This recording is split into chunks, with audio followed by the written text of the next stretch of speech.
Всем привет, с вами Петр, Look at Me, капитан команды СНУ. Сегодня гайд на оружейного ринга. В обновлении 1.19 он не изменится, поэтому гайд на него будет полностью актуален. Ринга один из тех героев, которые способны наносить колоссальный урон по единичной цели. При правильной игре он может контрить практически всех героев. Основная его сила приходится на мидгейм. При хорошем фарме у него очень быстро появляются такие итемы, как топор и монокль, с которыми он берет преимущество в сражениях и не отпускает его до конца игры. Но несмотря на тот колоссальный урон, который Ринга может наносить, убить его просто, если Ринга ошибется с позицией или действиями в сражении. Поэтому, чтобы играть на высоких рангах, вы должны абсолютно явно представлять, что произойдет в следующий момент сражения, чтобы сыграть на опережение.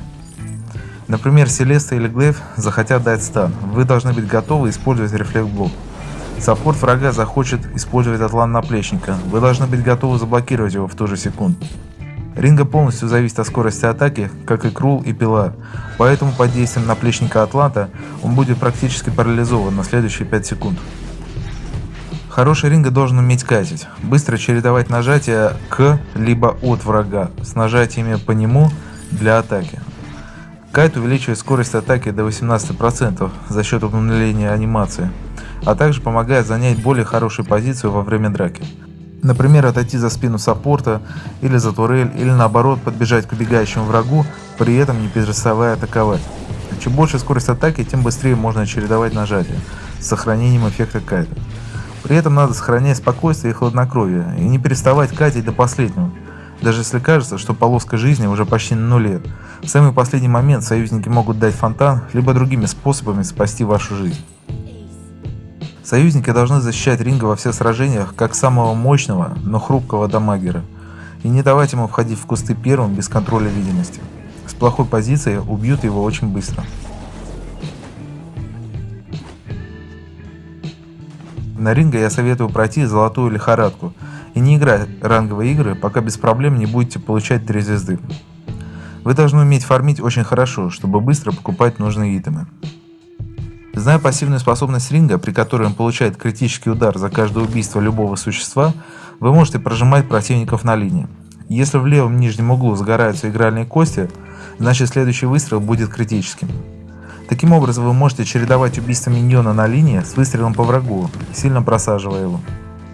Когда поймете, что просадили прилично, даем ему первую способность – Ахиллесов выстрел, чтобы не убежал. Включаем серебряный вихрь для увеличения скорости бега и атаки и пытаемся его убить. Форсируем второй скилл, потому что для оружейного ринга скорость атаки крайне важна. Но прежде чем играть так агрессивно на линии, вы должны быть уверены, что в этот момент союзники вражеского лейнера не придут на линию. Либо вы по миникарте видите их в лесу, либо понимаете, что по времени ротации они должны быть на своих бэках, то есть на самых толстых крипах. Это универсальный совет для всех лейнеров. Старайтесь понимать, где находятся враги. Тогда вы сможете либо играть агрессивно, либо пассивно под своей вышкой. Конечно, положение вражеских лесников удается определить далеко не всегда, но вы должны к этому стремиться. На начальных этапах можно использовать простое правило. Видишь 2 врагов в лесу, стой на линии спокойно. Если не видишь, играй пассивно, чтобы тебя не заганкали, то есть не убили на линии. Использовать способности Ринга надо разумно, потому что они потребляют много энергии.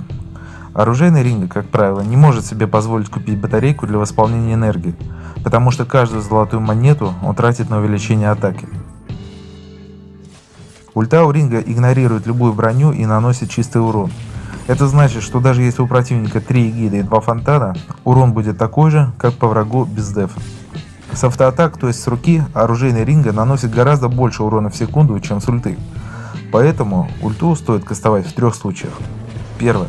Перед началом сражения, чтобы нанести урон основной цели и врагам, которые стояли рядом с основной. Это самый частый вариант применения. Второе. Добить убегающего врага. Обычно это применяется, если на линии вы поражали врага, но он успел убежать в подвышку. Тогда, добежав до начала зоны действия вражеской турели, кастуем ульту. И третье, когда вы находитесь под действием наплечника Атланта. Это видно по желтой иконке в левом углу. Кастовать ульту перед началом надо очень осторожно, потому что в этот момент Ринга полностью безоружен и неподвижен, но захват цели производится на очень большом расстоянии. Для этого необходимо держаться далеко от местонахождения врагов, а также чтобы союзники обеспечили контроль видимости. После того, как увидите на миникарте, что видны враги, нажимаете пальцем на миникарту, смотрите на них, выбираете необходимую цель и нажимаете на ульту.